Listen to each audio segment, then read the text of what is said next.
Daddy Daycare is a movie about two grown men starting a daycare center.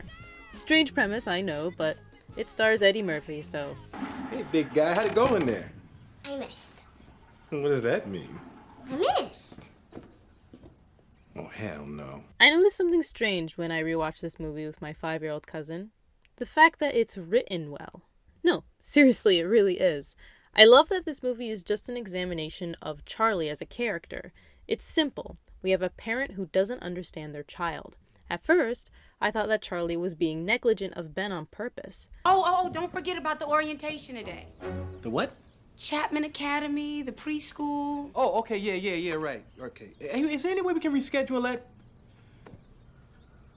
Oh, maybe we shouldn't reschedule that. Maybe we should just take care of business and be responsible parents. So. But then I noticed why Charlie really started Daddy Daycare and how that connected to Ben. I won't be late. Okay, see you later. I didn't promise.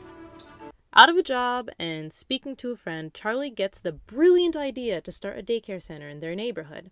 He explains to Phil that he wants to start it because they need jobs and there's a gap in the market. But look at the scene where he gets the idea. Tell you something. If someone opened a decent daycare program around here, they make a killing. Nikki, what did I say about the cat poop? Charlie notices Ben not playing with any of the other kids. Then, and only then, does he get the bright idea to start Daddy Daycare. What?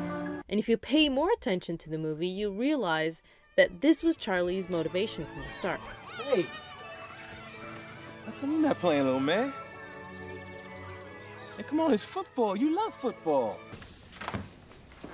How you doing, little man? He's constantly checking in with Ben throughout the movie to see how he's doing. Excuse me a second. However, every time Charlie checks in on Ben, he gets distracted with something else, whether it be one of the other kids making trouble or his own misunderstanding of the situation. Stop running! Come back! Hey, come back here, please. One second. Okay, you want the rocket ship? Ow! One more. It's only when he and Phil have that conversation about the rocket ships that Charlie starts to understand that he hasn't really been listening to Ben. We don't know anything. We're not even good parents. I'm a good parent. What does that mean? What? That thing. What is that? You know that rocket ship thing you do? Yeah. Ben doesn't even like that. First of all, you don't know what you're talking about because it just happens to be Ben's favorite thing. Well, I've seen it, okay? The only reason he lets you do it is because you like it.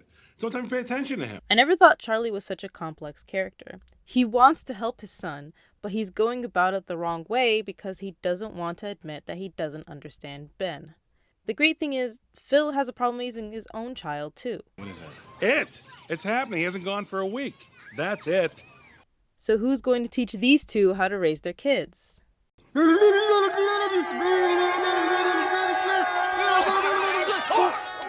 put your hands up! Don't wave them! How'd you get him to behave like this? Just gonna know how to handle him. How do you know how to handle it? Yeah. I read Dr. Spock's baby and childcare book. It's not about Star Trek. I wonder, did Marvin keep reading thinking the book would just suddenly change subject? Marvin is probably my favorite character in this movie. For all intensive purposes, he is the master that the two ignorant characters, Charlie and Phil, have to learn from. And he's the most childish out of all of them. He's a nerd through and through, and he uses that childlike wonder to take care of the kids. His introductory scene has him literally speaking their language. Hey. Nukna. Klingon Mark. Hija. Giak. Mike. And once Phil and Charlie learn to listen to the kids like Marvin does, Daddy Daycare thrives. The kids are having fun, they learn to read, have manners, and they make friends. Charlie's plan worked. Daddy Daycare made his son more outgoing, but it also taught him a lot about himself. He's getting so much more confident. Remember in the beginning how he wouldn't play with anybody else? Now, he's even playing with that kid Crispin. With Crispin, who, by the way, happened to say thank you at lunch today without being told. And that little girl, Becca, she can read. She's just a baby. I seen her pick up a Curious George book and sit down and start reading this book like a grown-up. What's that face? You know, I haven't seen you this excited about something in a long time. Yeah, well, I ain't gonna front. Them little crumb snatchers got under my skin. He even makes the fatal mistake at the end of the movie that all these kinds of movies have, of going back to the corporate, lifeless job for the money. The subjects that were tested aged 2 to 6, which are key branding years. But, as Charlie knows, we can learn from our mistakes. What's the most important thing? My kid. Huh? My kid, Jim. That's the most important thing, my kid. And I think I've made a tremendous mistake. So I quit. This time, Charlie doesn't hesitate to listen to his son. He runs straight to Chapman and gets his kids out of The Marine Corps of Daycare. I love that the last few lines end with Charlie and Ben. It made me realize that the movie was about them, their relationship, and how bettering that relationship made a positive impact on their community. Oh, hey, little man. Man, I said this wasn't a bad trade-off. Yeah, Dad.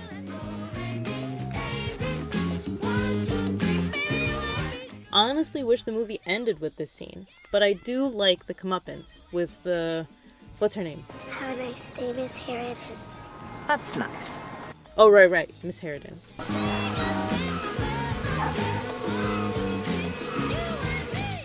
And I didn't even talk about all the little details in this movie.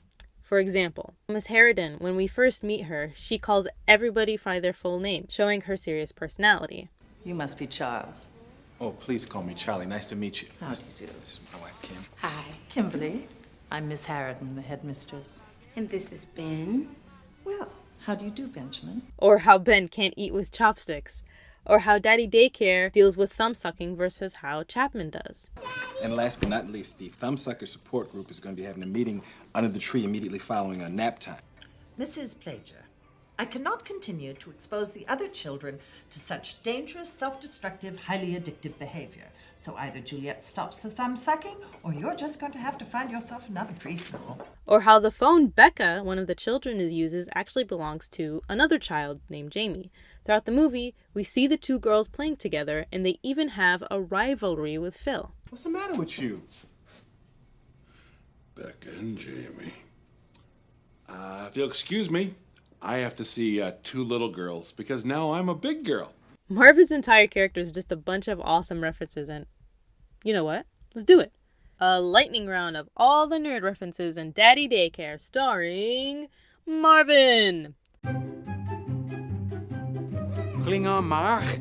Wait a second, buddy. That's Batman's bad guy. You're the Flash. So you want to be chasing... Lex Luthor? No, that's Superman. You want to be chasing Captain Boomerang, Gorilla Grodd, Reverse Flash. The Riddler? What have you been doing to these kids? Marvin's giving them a puppet show. Nice. What's on the program? Pinocchio, Little Red Riding Hood? No, Wrath of Khan. Space. The final frontier. Like worse than when Spock betrayed Kirk on Star Trek V. Overall, this movie had a lot more to it than I remember growing up. Every actor seems to know how to dial their character up to an 11. Especially Phil. He has the best one-liners. Marvin? The guy who smells the mail? Oi!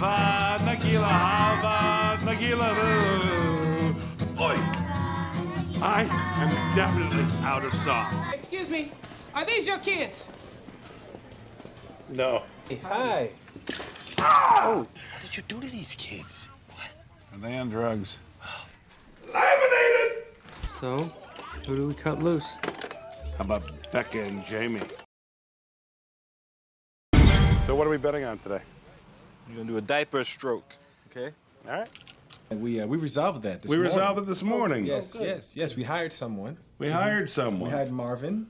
Marvin. Yeah, Marvin. Marvin Yes. has been hired. Yes, and he's an excellent Right child outside care with the worker. kids. Yeah. I never saw that episode. I was with him, not watching also.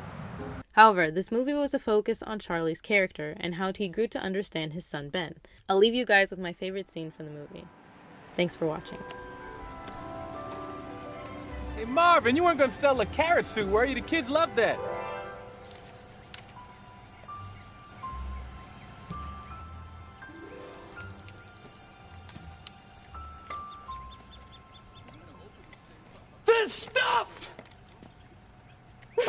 Not for sale!